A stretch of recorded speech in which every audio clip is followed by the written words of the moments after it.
matter what it takes, even it will cost our lives. This is what you want from us, and Lord God, we surrender. Purify my heart, let me be as gold in precious silver. Purify my heart, let me be as gold, a pure gold.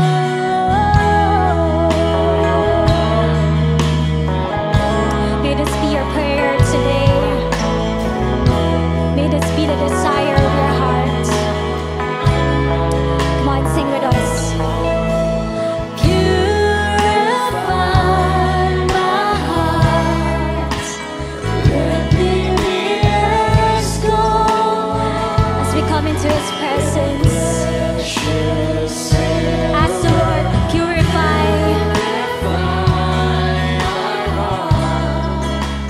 Let me be as gold, a pure gold. Refiner's fire,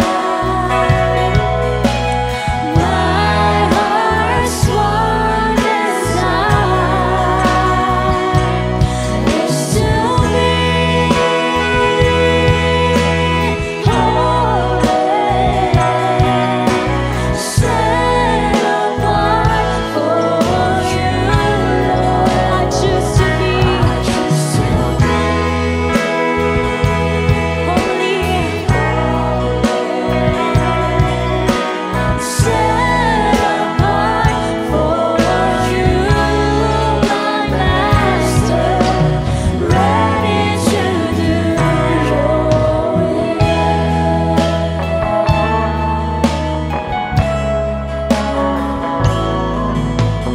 Purify my heart, Cleanse me from within, Lord. cleanse me from within, This is our prayer.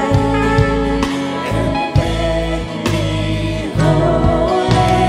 Purify my heart, cleanse me from my sin. Deep within, refiner's fire, my heart's desire, my heart's one desire Is to be holy.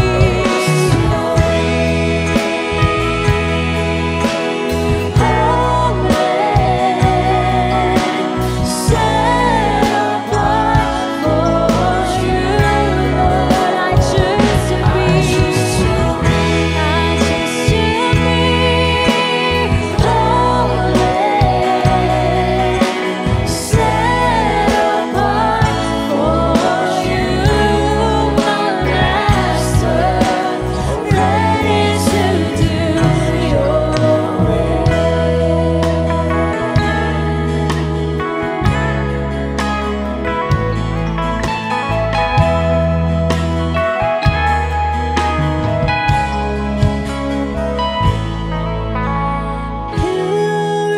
Purify my heart, cleanse me from within, and make me holy. Purify my heart, cleanse me from my sin. Deep within, refiner's fire. Come on, lift your voice to God and sing. My heart's one desire is to be holy, is to be holy, set apart for you,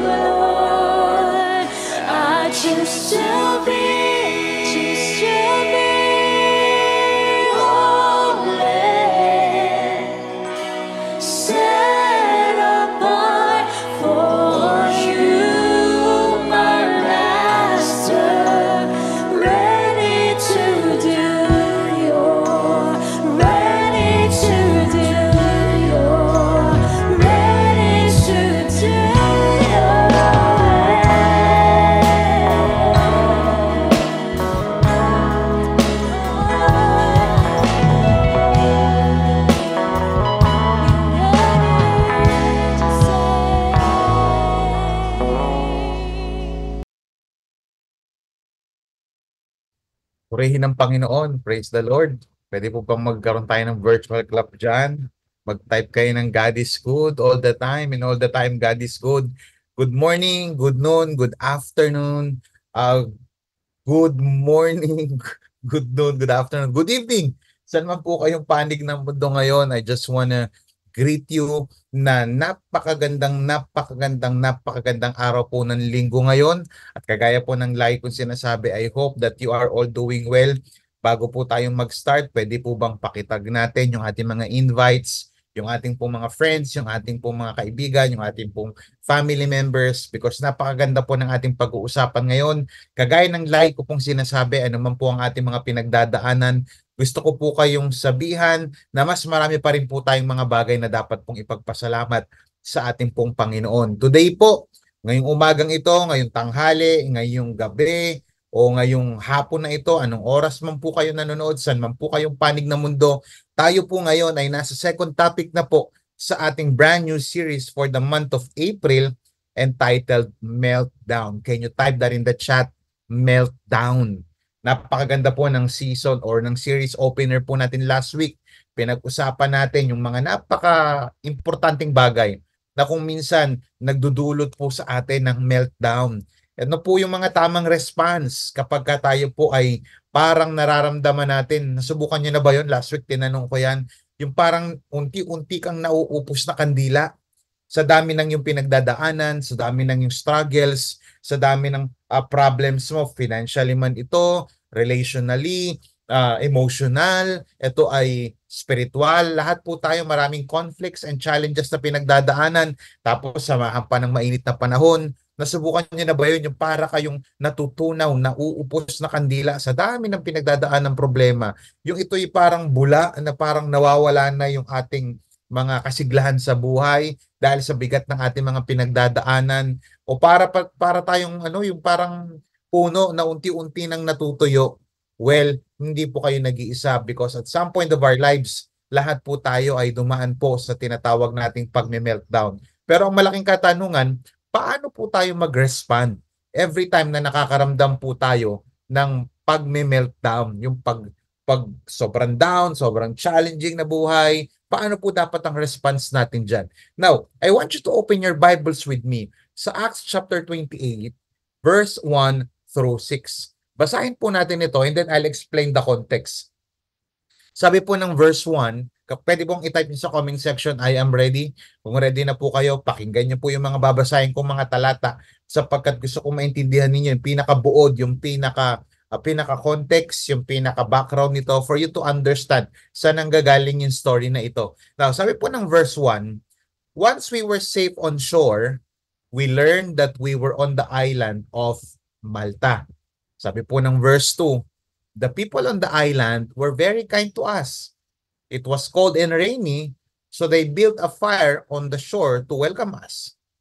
As Paul gathered an armful of sticks, ibig sabihin merong panggatong siyang kinukuha. As Paul gathered an armful of sticks and was laying them on the fire, ilalagay niya sa apoy.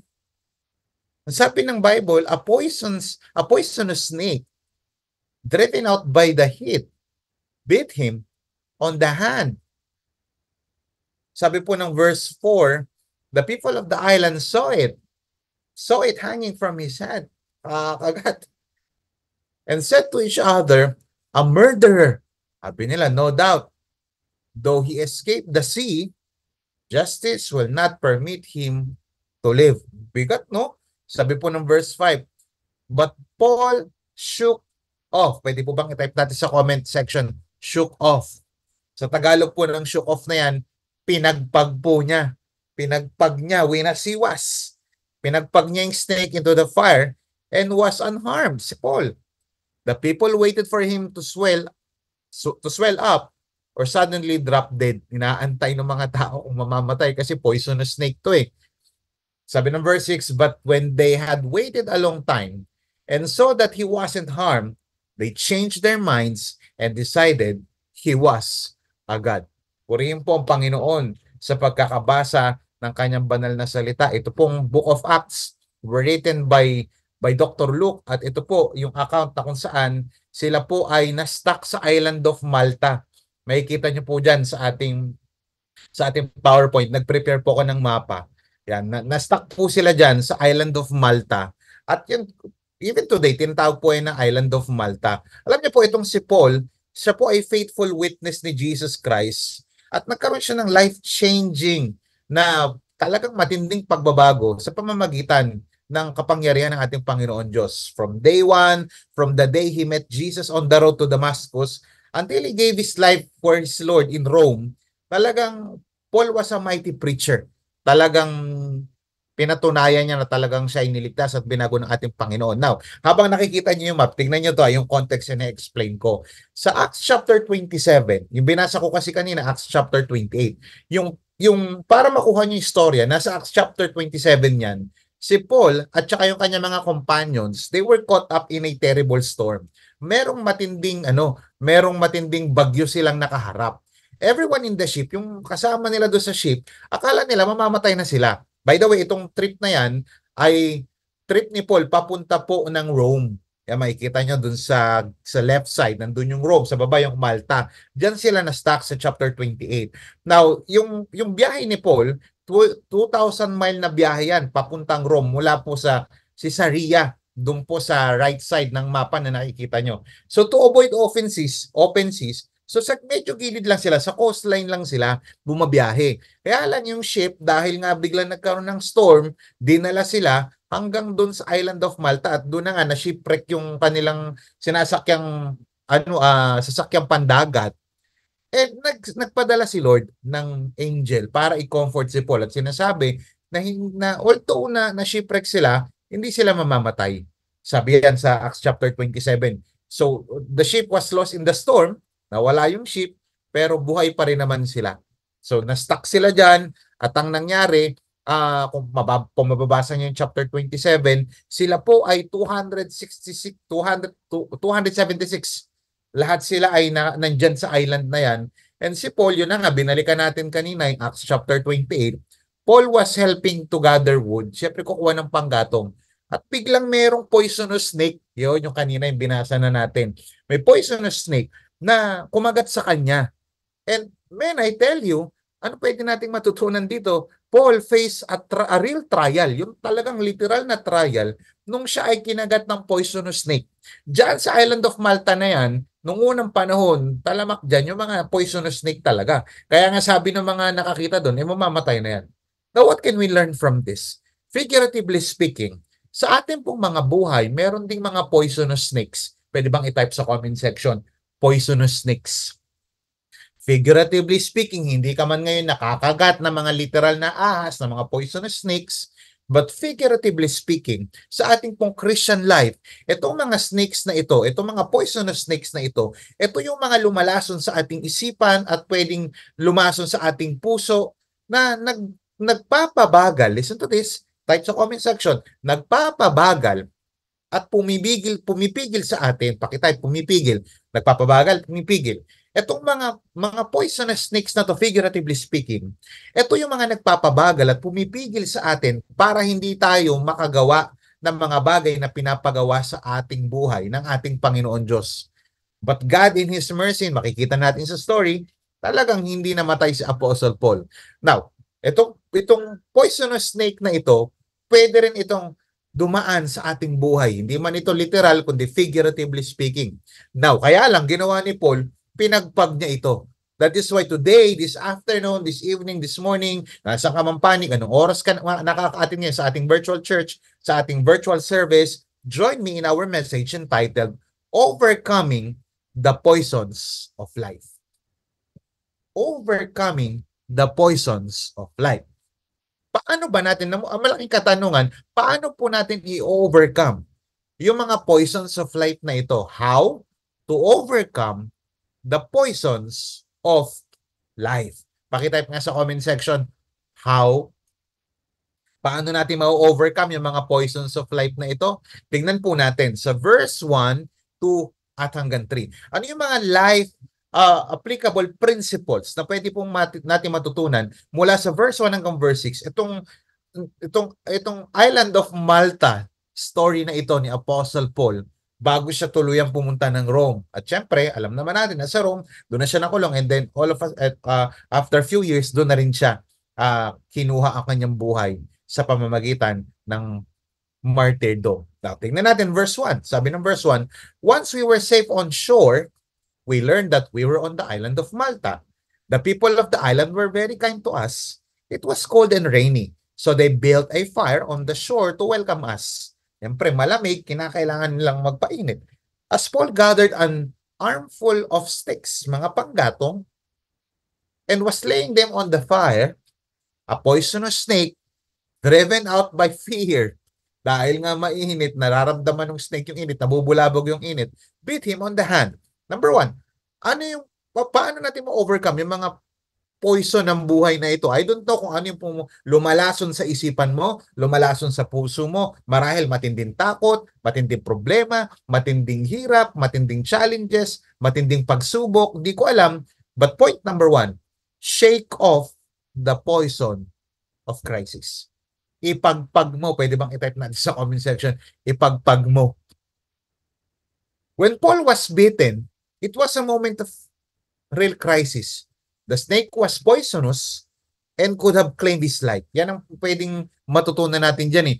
Poisonous itong snake na to, kaya nga inaabangan eh. Alam ng mga lokal, ng mga taga Malta, yung itong mga Maltese, alam nila na, okay, bibilang ka na lang ng ilang minuto dyan, mamamatayan. So it was a real crisis for Paul. Now, ano yung pwede natin matutunan? Number 1, crisis is inevitable. Pwede bang i-type natin sa comment section, inevitable. Ibig pong sabihin, ang mga problema ay bahagi ng bawat isa. Ibig sabihin, ang problema po na pinagdadaanan natin, bahagi na po yan ng buhay. Trouble really comes. And itong mga problemang ito, they can dislocate our faith. Parang buto yan, na maayos ka nagpa-function, all of a sudden may isang matinding problema dumaan, marahil nadulas ka, marahil nasemplang ka, marahil ikaw ay tumambling o ikaw ay nadulas, I don't know, na-dislocate ang iyong buto. Ganun din kung minsan sa ating pananampalataya. Ito mga problemang ating pong pinagdadaanan, may possibility po na i-dislocate para hindi po maging tama yung ating pananampalataya. At madalas po nararamdaman natin na parang tila baga hindi tayo napapansin ng Diyos. Gusto ko pong sabihin sa inyo, unang realidad na pwede ko pong ma-share po sa inyo coming from the Word of God, na lahat po ng tao ay dumadaan sa problema. Whether ikaw ay estudyante, whether ikaw ay nagtatrabaho, whether ikaw ay nagdinegosyo, ikaw ay mayroong pamilya, whether ikaw ay may relationship, whether ikaw ngayon ay may personal walk with Jesus, lahat po ng tao, anuman season ng buhay, lahat po tayo ay dadaan sa tinatawag nating problem.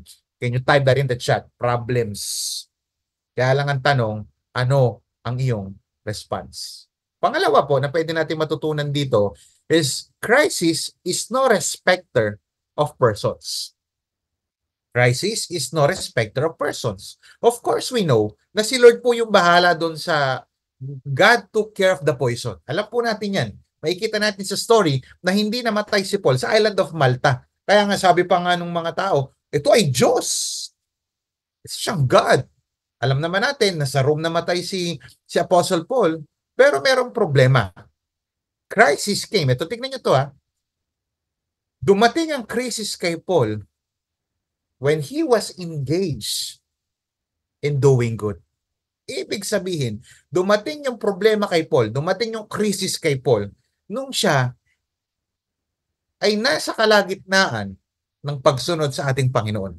Kaya napapansin ninyo, hindi porkit gumagawa ka ng kabutihan, hindi porkit Christian ka na, excuse ka na sa problema. Lahat po tayo dadaan sa problema. Kaya napansin mo, lumabas yung ahas nung yung busy si Paul. Imbis na kung nakaupo lang si Paul, siya pa yung kumuha ng mga panggatong, nabulabog yung ahas. Bakit? Kasi productive to si Paul. You see, nabubulabog ang ahas, nabubulabog ang kaaway, nabubulabog ang demonyo sa isang productive na Christian. Ulitin ko, nabubulabog ang demonyo sa mga Christian na productive. Lalong-lalo na kapag ka on fire ang mga Christian. Bakit nabubulabog ang kaaway? Listen, pwede bang pakitype sa comment section, why? Ask me why. Lagay nyo WHY. Because gusto ni Satan na ikaw ay mapahinto. Gusto ni Satan na ikaw ay patayin.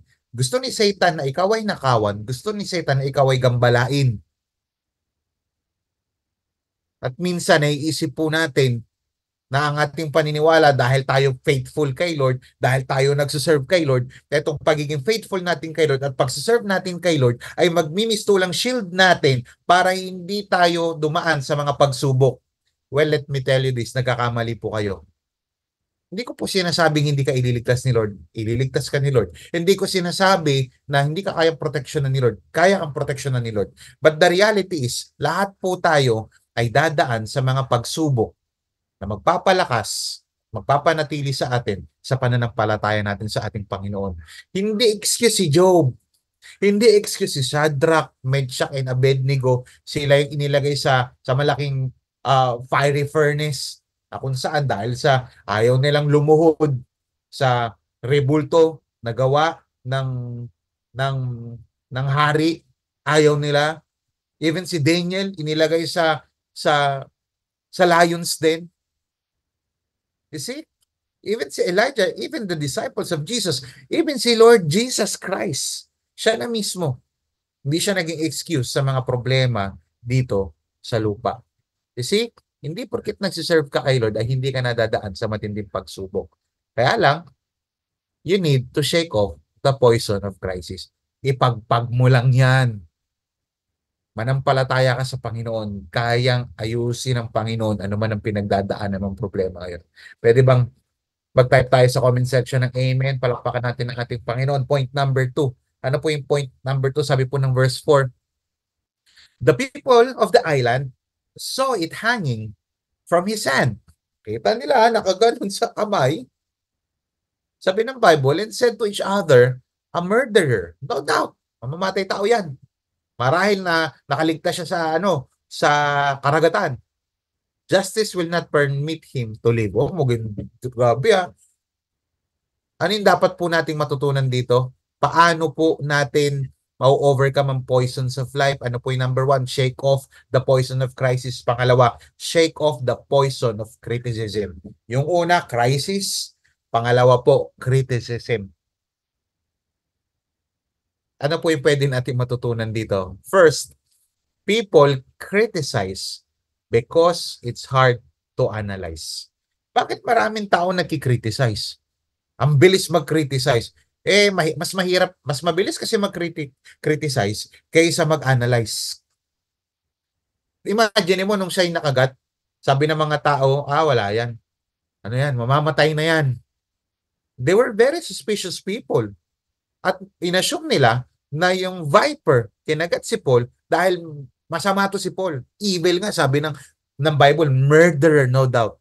Listen, sometimes criticism arises from the shadow of ignorance. Wala silang kaalam-alam, kaya ang ginawa na lang nila, nag-criticize na lang. You see, sometimes may mga tao po sa paligid natin na ang bilis mag-criticize dahil sa mga pinagdadaanan natin, kaya ganyan yan, dahil ganyan yan. You see, sometimes criticism often rises from the shadow of ignorance. Sino pa yung mga walang alam? Sila pa yung magagaling mag-criticize. Pangalawa, people criticize because it's easy to prejudice. Ano ibig sabihin ng prejudice? Prejudice means preconceived opinion that is not based on reason or actual experience. Ulitin ko, yung prejudice po, yan po yung preconceived opinion na minsan nakabase o is not based. Hindi siya nakabase sa reason or actual experience. Yung bang basta makapaghusga na lang, yung bang basta makapagsabi na lang na kung ano-ano, dislike, hostility, or unjust behavior deriving from unfounded opinions. Interview, pakinggan maigi. Sa kanilang view, Paul was being punished because he was a wicked man. Sa kanilang paningin, kaya pinaparusahan yan kasi masama yan eh. Sino nagpaparusa diyan? Yung yung Roman god nilang si Neptune, yung the god of the sea sa Roman, pero sa mga Greeks naman si Poseidon. Pinaparusahan yan. Alam nyo, may mga tao na kapag may mga pagsubok, lalong-lalo na tayong mga Christian, minsan ang bilis natin magusga, automatic kasi ano yan eh, may kalokohang ginawa yan eh. Now, don't get me wrong. Meron talaga na may mga dumadaan sa pagsubok kasi bunga ng kalokohan. May mga taong dumadaan sa pagsubok dahil bunga ng disobedience. May mga taong dumadaan sa pagsubok, dinidisiplina ni Lord, pinaparusahan ni Lord dahil nagre-rebelde sila sa Diyos. Whether Christian ka o hindi ka Christian, posibleng dumaan ka doon kapag ka hindi ka sumusunod sa Diyos. May mga tao talaga na kapag ka may dumadaan sa pagsubok yung isang tao, ang judgment agad, masama. Listen, totoo po yun, may mga taong dinidisiplina, pinaparusahan ng Diyos kasi meron silang nagawang kalokohan. Pero hindi porkit dumadaan sa matinding pagsubok ang isang tao, particularly ang isang Christian, ihuhusgahan na agad natin siya kasi masama siyang tao. Paul was doing the will of God. He was preaching the good news. Tapos bibintangan siya ng kung ano-ano. Kaya tingnan niyo yung verse 4, tingnan niyo sa Tagalog. Nang makita ng mga taga roon ng ahas, ay nakabitin sa kamay ni Pablo, nasabi nila sa isa't isa, siguro ay pamamatay tao yan. At matindi, dinamay pa nila si Lord sa kanilang prejudice. Imagine mo, dinamay mo pa si Lord sa paghusga mo dun sa tao, wala namang nagawang kalokohan yun. Sa mata nyo, maaring kalokohan, pero sa mata ng Diyos, hindi kalokohan ang ginagawa ni Apostle Paul. This passage, makikita natin in this passage, people criticize Paul kahit hindi naman totoo. Why? I want you to understand this. People are often quick to criticize when they do not understand what they see and hear. Yan ang katotohanan na pwede natin makita. Maraming tao, porkit nagkasakit, ganito kasi yan. Di ba pwedeng talagang inalaw ni Lord kagaya ni Job? Kaya dumadaan ng financial difficulties yan. Kasi ganito yan. Hindi ba pwedeng kahit nagtatights ako, pwede pa rin ako makaranas ng financial difficulties? Hindi ba pwedeng kahit ako'y nagbibigay ng tapat kay Lord, hindi pa rin ako excuse para dumaan ako sa financial problems. Dadaan pa rin tayo doon. Hindi porkit may pinagdadaanan ng isang tao, puro mali na agad yung kanyang nagagawa. Posibleng tapat siya sa Diyos, pero dumaan pa rin siya sa maraming pagsubok. At yun yung gusto ko pong matutunan po natin. That's why wag po tayong basa-basa mag-criticize o mag-judge sa mga tao. Yung iba sa atin siguro naging object na ng criticism. Hindi po kayo nag-iisa. Marami pong na-criticize. Even si Jesus were criticized. Listen to this. I want you to listen to this. Pwede yung screenshot to, pwede yung type sa comment section. Be careful. The criticism you face from others might cause you to become defeated. Uy, mag-ingat. Kasi lahat po tayo nakikriticize. Ano ba naman yung pastor na yan? Ano ba naman yung leader na yan? Ano ba naman yung anak na yan? Ano ba naman yung empleyado na yan? Ano ba naman yung asawa na yan? Ano ba naman yung Christian ba yan? You see, be careful kasi kapag nagpa-apekto ka dito sa mga criticism na to, whether constructive or destructive, at tinake mo itong negative, it may cause you to become defeated. Kaya marami sa atin meltdown, total meltdown, tunaw, tuyo, nawala na parang bula sa gawain, nawala na parang bula sa church, nawala na parang bula sa prayer meeting, hindi na nagtuloy. Hindi ko nila lahat, pero mostly because when we are being criticized, tinitake natin to negatively at hindi natin tinitingnan to as an inspiration para lalo magpatuloy sa ating Panginoon. Yes, there are times you and I deserve po natin yung mga criticism na nare-receive po natin. Remember, meron pong dalawang type ng criticism. Meron pong constructive at destructive criticism. Meron pong mga times na deserve naman talaga natin eh. Kaya ni-criticize ka kasi ganito ginagawa mo, tama, mali ka naman talaga eh. Magpatama ka kapag ikaw ay tinatamaan. Mali ka naman talaga eh. Madamot ka eh. Kini-criticize ako, madamot ka. Hindi. Yun naman kasi, hindi ka kini-criticize, hindi ka ginajudge na kung ano-ano. Sinasabi lang yung isang bagay na totoo. May mga panahon na mali po tayo and may mga panahon na kinakailangan po ipakita ng ibang tao na mali talaga tayo. Meron namang mga panahon na kini-criticize tayo because we are misunderstood. Be careful lamang po. Kasi mga criticism na to, na hinaharap natin, might cause you to become defeated. Huwag mong hayaan. Gamitin mo yung mga criticism na ito bilang motivation and inspiration for you to become a better person, for you to become a better student, for you to become a better husband, for you to become a better Christian. Some people deserve to be listened to. May mga taong kinakailangan natin pinapakinggan kapag sinasabi nila yung totoo. Meron namang hindi. Kaya maging balanse po tayo. Pwede po bang palakpakan natin ang ating Panginoon? Shake off the poison of criticism. Pangatlo po, sabi po ng verse 5, but Paul shook off, pinagpag niya, iwin as he was, the stake into the fire and was unharmed. Sabi ng verse 6, then the people waited for him to swell up or suddenly drop dead. Inantay nila. But when they had waited a long time, kita nila matagal-tagal pero unharmed pa rin walang nangyari nagbago na lang sila ng isip at dinesisyon na nila, hindi siguro hindi to masamang tao. He was a God. Ano po yung point number 3? Yung una po, pwede po ba type natin sa comment section kung meron po tayong natututunan. Una, shake off the poison of crisis. Pangalawa, shake off the poison of criticism. Pangatlo, I want you to type that in the chat. Shake off the poison of cynicism. Cynicism. Yan ang pronunciation yan. What is cynicism? Ano ibig sabihin yan? Ano yung cynicism na yan? Cynicism means distrustful, listen to this, on someone's sincerity or integrity. So basically, kapag ka sinabing cynicism, hindi siya nagtitiwala sa sincerity at integridad ng isang tao. Bigyan ko example, ibig sabihin niyang cynicism na yan. Maraming tao, cynical sila pagdating sa mga lawyers.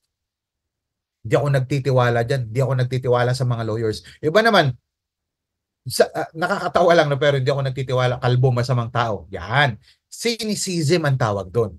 Cynicism o pagiging cynical man, never trust. May mga cynical man, hindi sila nagtitiwala sa lawyer, hindi sila nagtitiwala sa gamot, hindi sila very cynical sila sa kalbo kasi masamang tao. Yung iba na nasaktan na babae, very cynical sila pagdating sa mga nanliligaw sa kanila because they are hurting.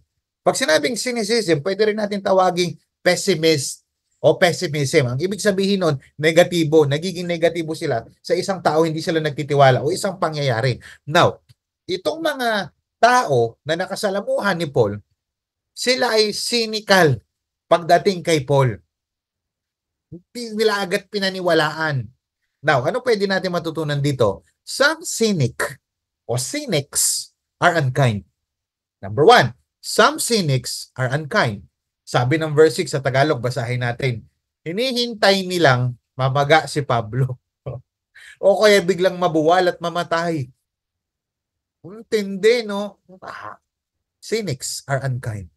These people were sitting there. Itong mga taong ito, you need to watch this. Itong mga taong ito, nag-aantay sila na mamatay si Paul. Wala man lang silang ginawang paraan, di man lang sila nag-alala. Inaantay nila na bumagsak ang man of God. May tanong ako sa inyo. May mga tao ba sa paligid ninyo na meron na kayong pinagdadaan ng problema sa pamilya? May pinagdadaanan na kayo sa pera, may pinagdadaanan na kayo physically, tapos hindi pa tumutulong. Ito yung mga tao, hindi ko sinasabing iba, wala talagang matulong, it's okay. Pero yung may kapasidad tumulong, hindi tumutulong. Why? May mga taong cynics. Inaantay lang nila ang iyong pagbagsak. They were just watching for Paul to die. Wala. Hindi sila tumutulong. May mga tao naghihintay na lang na mawala ka. Kasi ang tingin nila sa'yo, sagabal ka sa buhay nila, kontrabida ka, wala kang kwenta. Tinitignan na lang nila yung kalagayan mo pero wala silang ginagawa. Kaya sabi ng verse 6, the people expected him to swell up, mamaga, or suddenly fall dead. Maraming tao, pakinggan nyo ito maigi. Sa social media, hindi naman lahat ng Facebook friends mo ilalike yung post mo. Pero yung iba, tinitignan ka lang nila. Binabantayan nila, ayaw nila ng success mo. Hindi nila ilalike. Ang like nila yung pagbagsak mo. May mga tao nang umpisa pa lang ang ating ministry, hindi naman sila tumitingin sa church natin. Hindi naman sila tumitingin sa ministry na pinagpapastoran ni Pastor Paul. Dahil umahanga sila, dahil na-amaze sila na nagpapayunir to ng church, nag-found to ng isang local church. Hindi naman sila natutuwa dahil ganun eh. At nag-aantay lang sila ng pagbagsak ko. You see, ang isang tao na tinawag ng Panginoon, tandaan nyo to, whether ako man ito o yung ibang leaders, kapag ka tinawag ka ng Panginoon, yes, mag-fail ka. Yes, hindi ka perfect. Pero hindi kayang pabagsakin totally ng mga tao, na mga ahas. Ang isang tao na tinawag ng Diyos at may plano pa ang Diyos. I don't know kung anong larangan ka ngayon gustong pabagsakin ng kaaway. Maaring sa school, kung gusto kong pabagsakin sa school, maaring yung business mo, yung career mo, yung family mo, yung relationship mo, maaring yung personal walk with the Lord, yung relationship mo kay Lord. Yung pag-uumpisa mo dito sa church, maaring yun yung gustong gawin na kaaway, na tuklawin ka, para ano? Para wag ka na magpatuloy at aantayin ka niya na mabuwal. Aantayin ka niya. Tignan mo to. Hindi ka naman tutulungan ni Satanas eh. Gusto lang niya gawin mo yung isang bagay, tapos aantayin ka niyang malagutan ng hininga. Now, ang tanong, whether ito ay si Satanas o gumagamit si Satanas na mga tao sa paligid mo para bumagsak ka, ang tanong, magkakatotoo kaya ang expectation nila? By the grace of God, it's up to you. Kung di-desisyon na mong sumuko, yoko na. Sabi niyo masama ako, di magpapakasama ako. Nasa sayo yan. It's up to you. But for me, yes, may mga taong gusto tayong pabagsakin o may mga taong gustong makita tayong bumabagsak, nagfe-fail. By God's grace, kakayanin mo, kakayanin ko. Dahil kapag kakalooban ng Panginoon ang ginagawa natin, si Lord ang mag-vindicate, si Lord ang tutulong sa atin na magpatuloy sa lahat ng ating ginagawa. I don't know kung anong pinapaumpisahan sa'yo ni Lord. Maaring career, maaring yung business mo, maaring yung family, maaring yung relationship, maaring yung personal relationship mo kay Lord. Ayan ang inuumpisahan nyo ngayon. May mga taong gustong pabagsakin ka o may mga taong gustong makita kang bumagsak. But don't allow those negative thoughts, negative feelings, negative situation to keep you melt down. Palakpakan po natin ang ating Panginoon. Pangalawa po, some cynics, una, unkind. Pangalawa, unstable. Tignan niyo kung gaano sila unstable. Sabi ng verse 6, tinaantay nila mamatay. But when they had waited a long time and saw that he wasn't harmed, they changed their mind. Unstable? Ang hirap kasama ng mga taong unstable. Yung oo sa'yo, tapos mamaya hindi na. Yung mahal kita, tapos bukas hindi na. Yung ikaw yung crush ko, bukas hindi na kita crush. Yung magkukumit ako ngayon, tapos bukas ayoko na mag-commit. Ang hirap ng mga cynics na yan. Ang hirap ng mga taong unstable. Napapansinin mo, dito sa storyang ito, hindi sila stable. Pabago-bago sila ng pananaw. Same is true with some people and even Christians right now. Mahal kita, Lord. Pag may pinagdaan ng problema, ayoko na. Magbibigay ako kay Lord. Pag may pinagdadaan ng problema, tsaka na. Magsuserve ako kay Lord kasi ang saya-saya. Kapag di na masaya, hindi na magsuserve kay Lord. I love you. Bukas iba na ang mahal ko. You see? Unstable. Pabago-bago. Kaya wag mong hayaan yung mga temporary opinions na nila o temporary opinion nila. Listen to this. Wag mong hayaan yung temporary opinion ni Satanas na mga tao para maging permanenteng decision sa buhay mo. Wag mong hayaan yung mga permanenteng attack, yung mga temporary opinions nila. Natanggapin mo ito sa buhay mo para maging permanente. Wag. Sino dito sa sandali pong ito habang ikay nakikinig? Maraming mga cynics na dumadaan sa buhay mo. Yung mga negatibong tao na ito. Listen, yung mga negatibong tao, either iaalaw mo sila para impluwensya ka na maging negative din o iaalaw mo yung negativity nila para lalo kang lumitaw, lumiwanag ang positivity sa buhay mo sa tulong ng ating Panginoon. Uulitin ko, some people are just waiting for you to fall. Hindi mo kaya yan. Hindi ka na makakabangon. Hindi ka na makakapag-devotion ulit. Hindi ka na makakabalik ulit sa pagsuserve. Hindi naaangat ang buhay mo. Hindi ka nagagaling. Wala ka ng kwentang tao. Listen, some people are waiting for you to fail. Don't allow their negative opinions to distract you from doing their positive actions towards God. Hindi ka susuko kasi kasama mo ang ating Panginoon. Palakpakan po natin ang ating Panginoon. Ang ganda, no? So natutunan ko dito, itong mga cynics na ito, itong mga taong ito, hindi sila ang may last word. You have the last word. Sa man's side, but sa supernatural, sa spiritual side, God is always has the last word. It's up to you kung iaalaw mo yung salita nila na maging last word sa buhay mo. Shake off the viper of cynicism and prove the doubters that they are wrong. Mag-aral kang mabuti. Hindi makakatapos. Makakatapos ako. Anong hindi na okay ang buhay namin? Kaya ko. Mag-aayos ako. Anong hindi na maging okay relationship namin? Kaya namin i-work out namin ito. Anong hindi na ako makakabawi kay Lord? Makakabawi. Sabi ni Lord, kapag humingi ako ng tawad, patatawarin niya ako. You see? Ikaw mismo, sa tulong ng Panginoon, ang magdedetermine yung quality, pakinggan maigi, yung quality at yung tagal ng pagsuserve mo kay Lord. Walang sino mang critics, walang sino mang cynics, walang anumang crisis. Critic, cynics, crisis na pwedeng magpabagsak sa isang tao na ang focus at pananampalataya ay na kay Kristo lamang. Don't allow it. Huwag mong hayaan. Hindi ka kayang pabagsakin ng critics, hindi ka kayang pabagsakin ng cynics, hindi ka kayang pabagsakin ng crisis unless you allow it to happen in your life. Shake. Type sa comment section. Come on. Alam ko maraming nabibless ngayon. Type nyo sa comment section. Shake it off. In conclusion, paano ko ma-overcome yung poisons of life? Una, shake off the poisons of crisis. Shake off the poison of criticism. Shake off the poison of cynicism.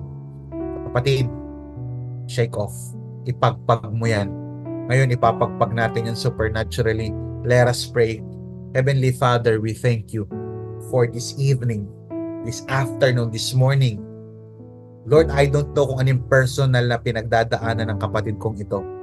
But one thing is for sure, crisis is inevitable.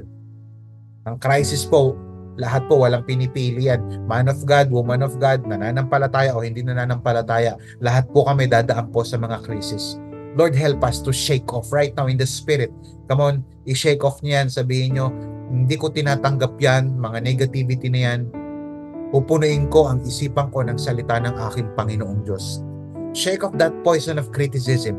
Yes, maraming tao ang maghuhusga sa'yo. Maraming tao ang kahit hindi alam mo ang buong storya, ibabash ka nila dahil sa pagsunod mo kay Lord. Shake off the poison of criticism. I-shake mo rin yung poison of cynicism. Hindi sila, they are unkind, they are unstable. Mag-focus ka sa Panginoon. No amount of critics, no amount of cynics, no amount of crisis can drive you from Jesus. No one can snatch you from the hands of the Father.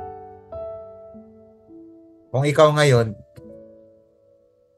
ay dumadaan sa matinding pagsubok, I pray that you respond to them positively. Refuse to give in to panic. Huwag kang magpanic. Huwag kang mag-bitter. Huwag kang mag-self-pity.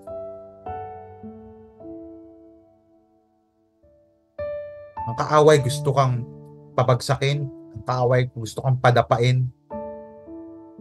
But God is here to bless us. God is here to protect us.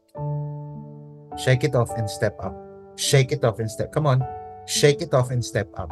Father, I pray that you provide for the needs of my brethren.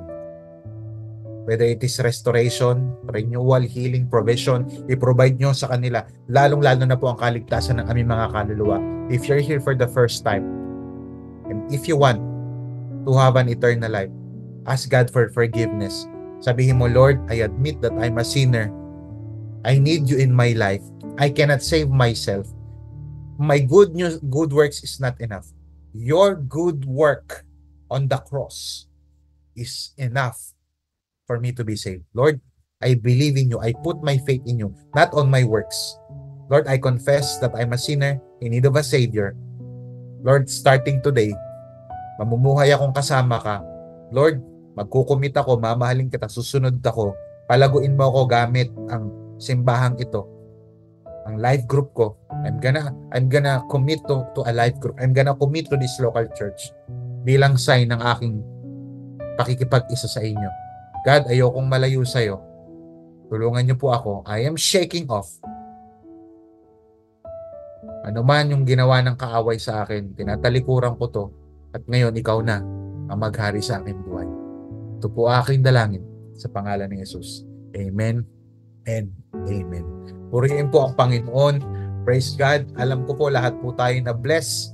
Pwede bang i-type natin sa comment section, I am blessed, I am blessed. Come on, I am blessed. Paulan ninyo ng heart. Come on, paulan ninyo. I-share nyo ito if you've been blessed. Dito po tayo magtatapos kasi next week meron pa po tayong isang session, third installment ng ating pong series na Meltdown, April series natin. If you've been blessed, I want you to share this stream right now. Kung hindi mo pa ito na-share, please, do me a favor. I-share nyo po ito sa inyo pong mga Facebook wall so that many people makapakinig po ng tunay na ebanghelyo o message ni Lord. Pangalawa po, tayo po ay magbigay sa ating pong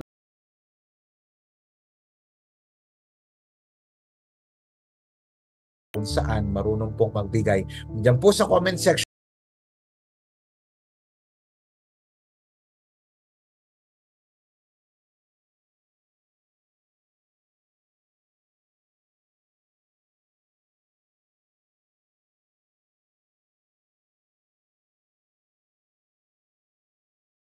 cheerful giver.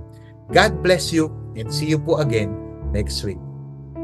Bye-bye.